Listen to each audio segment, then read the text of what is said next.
Okay. Just catching my eye. I believe it is. Let's sit down. Photography. What is photography? Photography is an art form to capture a still moment in life in any sort of way that you want. Yeah, that's it. There's no basic rules. There are rules. All it is just capturing a still moment in life, whether it's shooting it on an iPhone, Android, Google Pixel, Canon, Sony, Nikon, Fuji, Pentax, wherever it is that you capture that still moment of time, that is a photograph. So you want to learn photography. Like I did mention, there are no rules, but there are rules. What are these rules?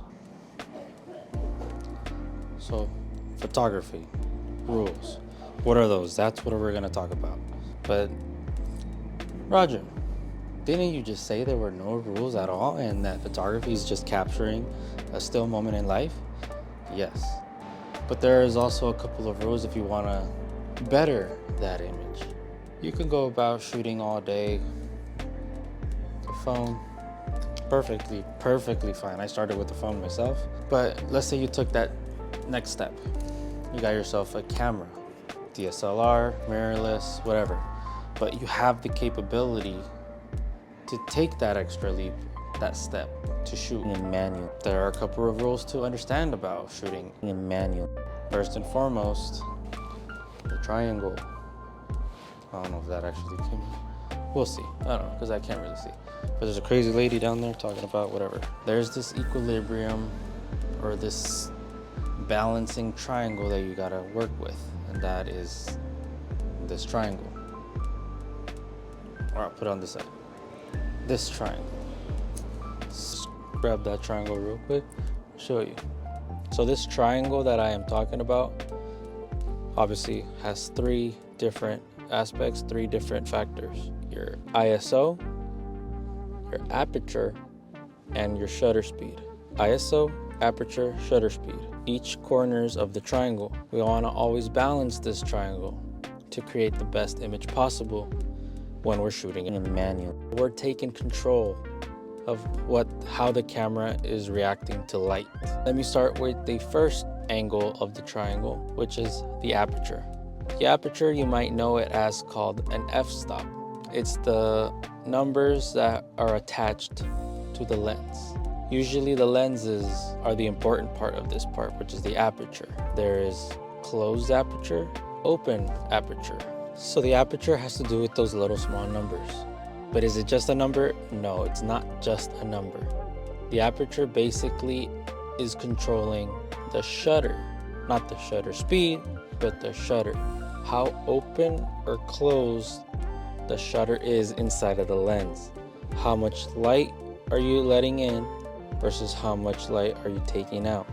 If you've ever seen that one logo or that one image of like a circle made up of different little pointy triangle things, that's what a shutter looks like. It's the opening and closing of the lens. Shutter speed, we'll get to that next, but first is the aperture. The more open the aperture you have, it's confusing, but it's the lower number, the more light you're allowing the camera to get. Why do you think the f1.8s, the f1.4s, the f1.2 lenses are more pricey? Because they're getting closer to zero.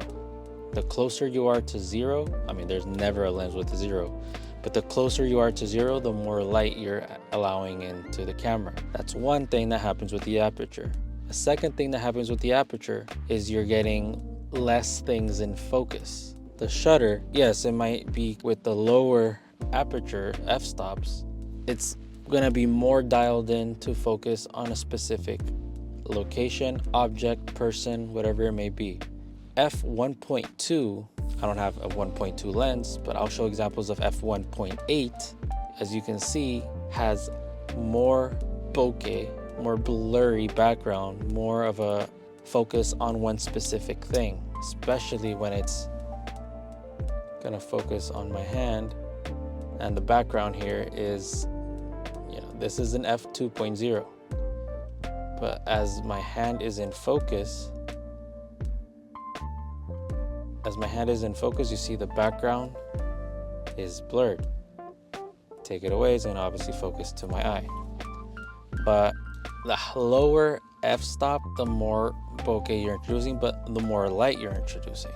So that was one portion of the equilibrium triangle, the photography triangle, the manual triangle that we're balancing.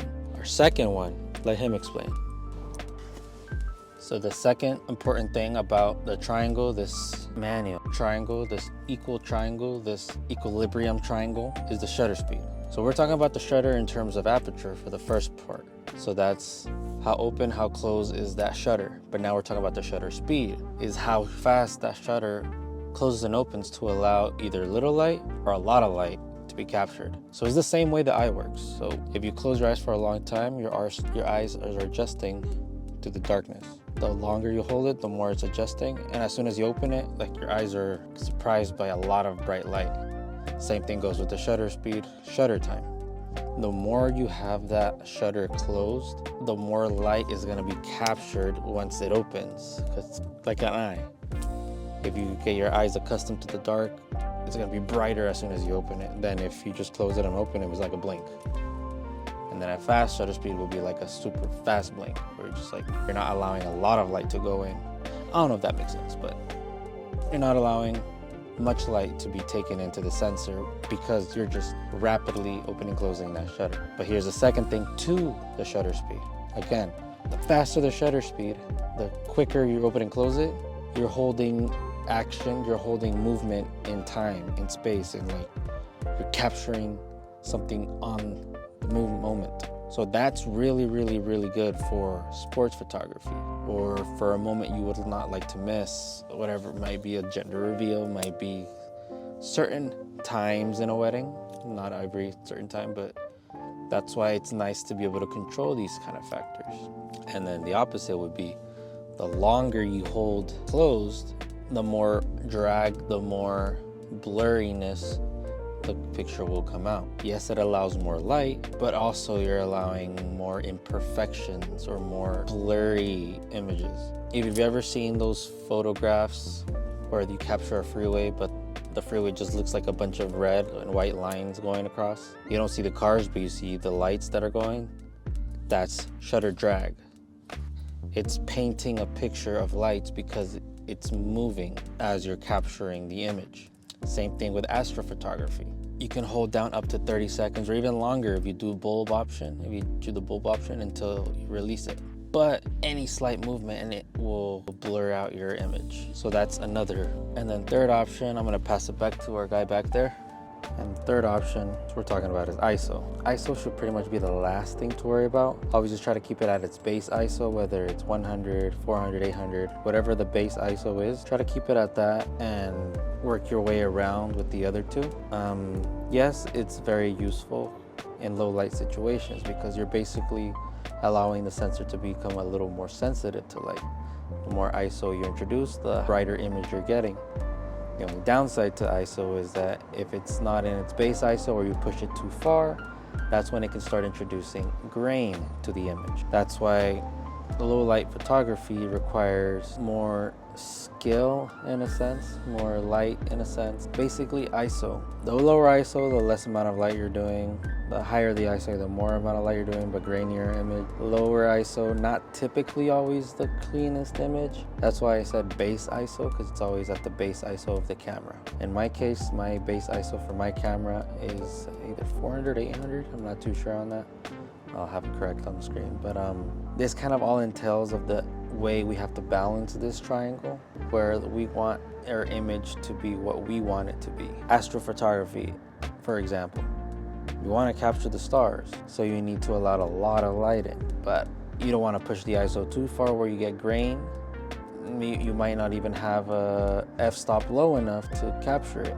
So the more important one for astrophotography is actually shutter speed, which is why a lot of astrophotography, or all astrophotography, should be taken on a tripod. You want to have it on a fixed position where there's no shake, no movement involved, and you're pushing your shutter speed slow, 20 seconds, 25 seconds, whatever that may be. And then you balance the other ones in accordance to that. Or if you're doing wedding photography, you're kind of all around the place. But that's why it's good to know and learn all of these factors to be able to shoot these raw images. Manual, why do I say raw? I'm talking about manual, shooting in manual, oh my gosh. Well, shooting in manual, ooh, what? Well, let me just hold it. Shooting in manual, you have more control of what you're shooting. So, sports photographer, you're doing football, volleyball, soccer, whatever sport you're capturing, you want to capture images as fast as you can. So you're cranking your shutter speed higher, faster, the opposite of what you would do for astrophotography, which means you're gonna have to, balance it in some other form, whether that's aperture. Since you're having less light, you might have to bring up the ISO if you don't have a low enough shutter speed, or whatever that case may be. That's when those big, long, expensive lenses that are like $10, $20, $30,000, it's ridiculous. I'm glad I'm not in that profession, but like for weddings, typically I try to keep my ISO at its base. I'll keep the shutter around 1/125, 1/200.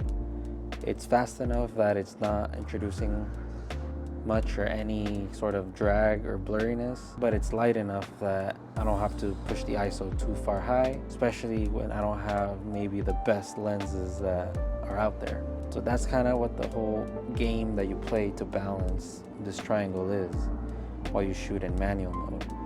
But let me tell you, ever since never have gone back to auto. Shooting raw is a whole other thing. I know I talked about it at the beginning, but I'll probably correct it over. But shooting in manual is honestly one of the best things that you can do to really up your game and really control the way your image looks. So I hope this video served you well, served you as educational. Hopefully I explained it in a way that is understandable. I could do a more in-depth of this, but this is just kind of a basic way to learn how to shoot in manual mode. Whether that's in your camera, whether that's in your phone, whether that's in wherever you're shooting that allows you to shoot in manual, honestly, it's 1,000,000,000% worth it to learn how to shoot in manual. So thank you so much for watching, and I'll see you in the next one.